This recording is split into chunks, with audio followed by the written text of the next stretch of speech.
আদালত এমনই একটা শো যেটা টিভি ইন্ডাস্ট্রির অনেক শোকে পিছনে ফেলে দিয়েছিল, যেটার আইএমডিবি রেটিং রয়েছে 8.1/10। একটা টিভি শোর ক্ষেত্রে এরকম রেটিং এক্সপেক্ট করা যায় না। যেখানে 2010 সালে প্রথম সিজনে 431টা এপিসোড টেলিকাস্ট করে, সেখানে দ্বিতীয় সিজনে মাত্র 26টা এপিসোড টেলিকাস্ট করে কেন বন্ধ হয়ে যেতে হয় এই আদালতকে? এর পিছনে কি রণিত রায়ের কোনো হাত রয়েছে নাকি অন্য কোনো রহস্য রয়েছে? সবকিছুই বিস্তারিতভাবে জানা হবে আজকের এই ভিডিওতে, তাই ভিডিওটা শেষ অবধি দেখতে থাকো।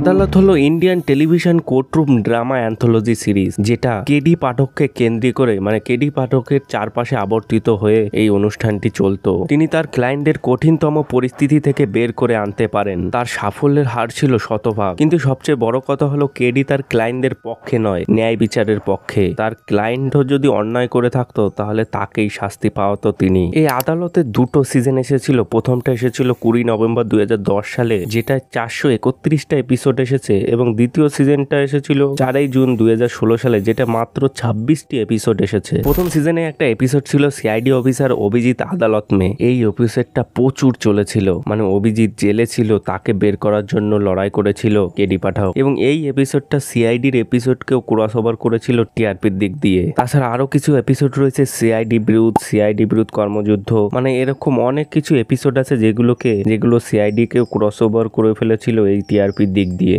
আদালতটা এতটাই পপুলার ছিল যে একটা পুরো মুভিকেই প্রমোট করে দিয়েছিল।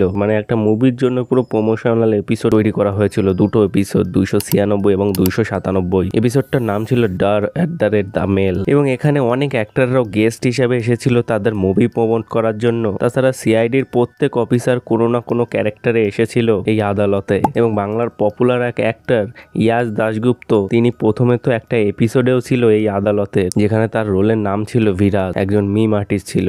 मैं कह रहा हूं सर, जब मैं वहां पहुंचा तो एक रेड लाइट मेरी आंखों पर फ्लैश हुआ। রণিত রায় কিন্তু শুধু এই আদালতের ক্যারেক্টার পায়নি, তার রিয়েল পার্সোনাল লাইফেও কিন্তু তিনি এরকমই ছিল। তার একটা সিকিউরিটি এজেন্সিও ছিল, যেটা সে নিজেই চালাতো, যার নাম ছিল ACE সিকিউরিটি অ্যান্ড প্রোটেকশন, যেখানে বলিউডের টপ স্টারকে তার সিকিউরিটির দ্বারা বডিগার্ড দেওয়া হতো।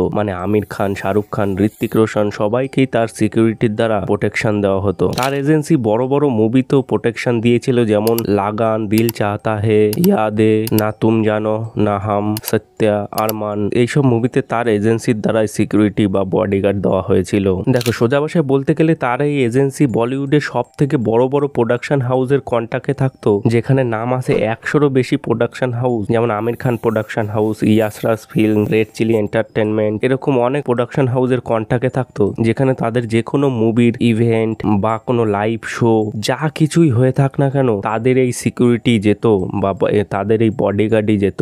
দেখো, তার এই সিকিউরিটি সিস্টেম কি সার্ভিস দিত তার একটা লিস্টও রয়েছে, যেমন personal security executive, sound look up for future films, risk assessment and disaster management, security service for event shows, indoor outdoor, VIP resident and officer, monitoring and guiding VIP kit, filming set and property guiding. তার এই এজেন্সির জন্য কিন্তু তার একটা এরকম officer look চলে এসেছিল, এবং এর জন্যই হয়তো তিনি আদালতের মতো একটা পপুলার শো পেয়েছিল। রণিত রায় কিন্তু প্রথমে তার মুভি দিয়ে ক্যারিয়ারটা শুরু করেছিল, যেমন তার প্রথম মুভিটা প্রচুর পরিমাণে সাকসেস হয়েছিল, যার নাম ছিল জান তেরে নাম। 2012 সালে একটা টিআরপির লিস্ট বের করা হয়, যেটা 8 সপ্তাহে কিরকম চলেছিল তার একটা রেটিং বের করা হয়, টিআরপির লিস্ট, যেখানে সিআইডির রেটিং ছিল 3.78, টাইম পেট্রোল দস্তকের ছিল 3.30, বালের ছিল 2.90, কাহিনী কমেডি সার্কাস কি ছিল 2.74, এবং আদালতের ছিল 2.21। আদালত তখন টিআরপির ক্ষেত্রে 5 নম্বরে ছিল। কিন্তু 2013 সালে আরেকটা লিস্ট বের করা হয়, যেটা 46 সপ্তাহ চলার পর তার একটা টিআরপি লিস্ট বের করা হয়, 46 সপ্তাহ টিআরপি, যেখানে নাম্বার 1-এ ছিল comedy night with Kapil Sharma, যেটা 4.5 টিআরপি ছিল, বিগ বস 7 2.8, ডিআইডি 4 2.7, সিআইডি 2.53, নাজবেলিয়ে 6 2.52, শপথ 2.3, crime petrol 2.0, KBC 1.99, fair files 1.99, 1.95, 24, 1.5, আদালত 1.24। মানে যেখানে 2012 সালে 5 নাম্বারে ছিল, সেখানে 46 সপ্তাহ পর তার টিআরপি 11 নাম্বারে চলে আসে। দেখো, এই আদালত বন্ধ হওয়ার একটা মেন কারণ হলো এই রণিত রয়ের আদালতের ক্যারেক্টারটা কিন্তু প্রচুর পপুলার হয়ে গেছিল এবং সেই হিসাবে তিনি কিন্তু বড় বড় প্রোডাকশনের থেকে তার মুভির অফার পাচ্ছিল। কিন্তু যেহেতু এটা রেগুলার শো ছিল, তাই তিনি শো বাদ দিয়ে ওখানে যেতে পারতো না। কিন্তু 2016 সালের পরে, মানে দ্বিতীয় সিজনে 26টি এপিসোড করার পরেই তিনি এই শোটা ছেড়ে দেয়। এবং তিনি যে এই মুভির জন্য আদালত ছেড়েছিল তার একটা বড় প্রমাণ হলো তিনি 2016 সালে আদালত ছেড়েছিল এবং দেখো 2017 সালে তার 6টা মুভি আসে, এবং ছোটখাটো মুভি নয়, বড় বড় মুভি, যেখানে ঋত্বিক রোশনের কাবিল ছিল, সরকার 3 ছিল, মেশিন ছিল, জয় লাবাকুসা, মুন্না মাইকেল, লখনৌ সেন্ট্রাল। এবং তারপর থেকে তিনি যেমন হিট মুভি করে গেছে এবং খুব পপুলার ওয়েব সিরিজও করেছে। 2019 সালের হোস্টেজ, 2021 সালে 7 কাদাম এবং ক্যান্ডি। হোস্টেজ সিরিজটা তো প্রচুর পপুলার হয়েছিল। তিনি এই আদালত শুরু হওয়ার সময় হলিউডের একটা বড় শো থেকেও কিন্তু অফার পেয়েছিল, মানে হোমল্যান্ড সিরিজ থেকে, আদালতের মতনই সিরিজটা। কিন্তু তুমি সোনি টিভির এই আদালত ছেড়ে সেখানে যায়নি।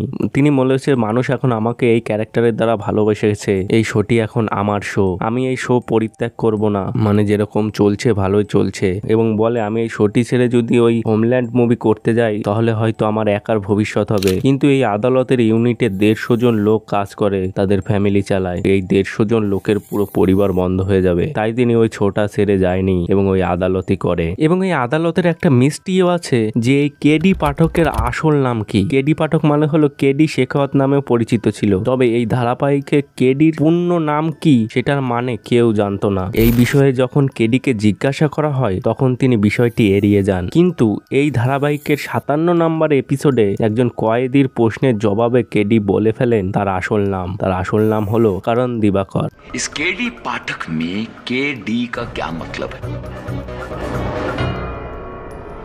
করণ দিবাকর। যদিও কেডি এটিকে পরে মিথ্যা বলেছেন, কিন্তু পরবর্তীতে ওই কয়েদিকে মৃত্যুর সময় কেডি তার কানে ফুসফুস করে আসল নামটি বলে গেছিলেন, কিন্তু সেই নামটি কয়েদি ছাড়া আর কেউ শুনতে পাননি। মানে এই 57 নম্বর এপিসোডটা টেলিকাস্ট করার পর অনেকেই মিসলিডিং করেছিল যে কেডি পাঠকের আসল নাম করণ দিবাকর পাঠক, কিন্তু এটা ভুল। তিনি এটা মিথ্যা কথা বলেছিল। কেডি পাঠকের আসল নাম কেডি পাঠকই, এর কোনো ফুল ফর্ম নেই, মানে এখনো পর্যন্ত জানা যায়নি। এবং অনেক নিউজ পোর্টালে নতুন করে নিউজ ছড়াচ্ছে যে 2025 সালে নাকি এই আদালতের সিজন 3 আসবে, যেটা 50 থেকে 90টা এপিসোডের মধ্যে হতে পারে, কিন্তু এর পুরোপুরি কনফার্মেশন কেউ দিতে পারেনি। আসলে এই নিউজটা এসেছিল কোথা থেকে? এই নিউজটা ছড়িয়েছিল কেডি পাঠকের এই টুইটার থেকেই। যেমন প্রথম ইনটা পাওয়া যায়, একটা ছেলে তাকে প্রশ্ন করে, hello mister KD Pathak, what is a KD, মানে কেডি পাঠকের ফুল ফর্ম কি? তখন রণিত রায় কমেন্ট করে যে সিজন 3 মে বাতায়েঙ্গে। আর এটা শুনেই সবাই ভাবে যে সিজন 3 হয়তো আসবে। এবং তাছাড়া আরেকটা কমেন্ট ছিল, hi are you going to back to Adaalat or not, মানে আদালত কি আবার ফিরে আসবে কিনা। তখন সে সেটাকেও কমেন্ট করে, I have had a word with Sony TV and we are both keep bring Adaalat 3 to you. মানে সে সোনি টিভির সাথে কথা বলছে এবং তারা দুজনে মিলে হয়তো আবার আদালত 3 আনতে চলেছে। কিন্তু এটা পুরোপুরি ভাবে কেউ কনফার্ম করেনি যে 2025 সালেই এর সিজন 3 আসবে। তারা হয়তো কোনো কথা বলছে, এটা আনতেও পারে, কবে আসবে সেটার কোনো অরিজিনাল ডেট বেরোয়নি। আদালতের কিছু বেঙ্গলি ডায়লগ ছিল যেটা প্রচুর পরিমাণে ভাইরাল হয়েছিল। মিস্টার জসওয়াল, আপনার অর্ধেক কথা আমি বুঝতে পারি না, আর বাকি অর্ধেকটা আমি বুঝতে চাই না। কি লাভ? এবং তাছাড়া একটা ডায়লগ তো পুরো মানুষের মুখে রটে ছিল, যেটার নাম হলো am I right and I am right. कि अक्सर जो होता है वो दिखता नहीं, जो दिखता है वो होता नहीं। तो हो सकता है जो आप लोग देख रहे हैं ऐसा ना हो, और जो नहीं दिख रहा वही हो। Am I right? Or am I right? আদালত সোনি টিভির পপুলার শো সিআইডি এবং আহাটকে টেক্কা দিতে না পারলেও তার নিজস্ব কিন্তু একটা বড় ফ্যান ফলোয়িং তৈরি করে ফেলেছিল। কিন্তু হঠাৎ করে অনেক পলিটিক্স, হয়তো রণিত রায় নিজের কারণেই শোটাকে বন্ধ করে দেওয়া হয়। হয়তো ভবিষ্যতে 3য় সিজনও আসতে পারে এবং আমরা একটা সুন্দর শো ফিরে পেতে পারি। শক্তি রেখে যারা চলে তারা হারে না।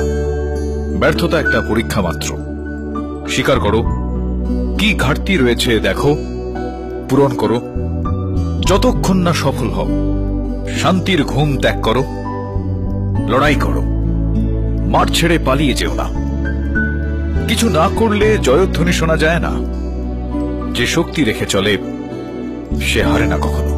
তো ব্যাস বন্ধুরা, আজকে এই পর্যন্তই। এই আদালত নিয়ে তোমাদের কি মতামত রয়েছে কমেন্ট বক্সে অবশ্যই জানাও। ভিডিওটা একটু ভালো লেগে থাকলে একটা লাইক করে দিও, চ্যানেলে নতুন হলে সাবস্ক্রাইব করে নোটিফিকেশন অল করে দিও, যাতে ভিডিও আপলোড করলে সবার আগে পৌঁছে যায় তোমাদের কাছে। দেখা হচ্ছে পরের এক নতুন ভিডিওতে।